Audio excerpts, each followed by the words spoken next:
Hi everyone, hope you all will be fine and in best of your health. Today's short video is about a very handy, useful tool from Google, and it is totally free to use. This tool is Google's calculator. You can simply go to the Google's homepage and type calculator, and there you can see on this. It has all the basic functions and advanced functions of a scientific calculator like trigonometric functions, inverse trigonometric functions, hyperbolic functions, logarithmic functions. Let's try it out.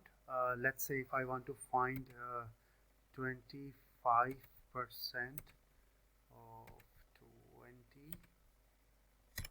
Yep, here it is. You can see the answer is correct, or you can use some of the trigonometric functions right now.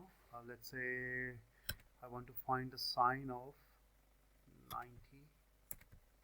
So what will be the answer? Yeah, it's about correct, and it is very helpful, and it's totally free to use. Let's say if you lost your calculator, or you have a broken calculator with you, or you simply can't afford one, so this tool is very handy. It can open in your any of your devices. You can use it from your laptop, from your mobile, from your tab, or anywhere from where you can access the Google. Very handy one, and thanks for watching.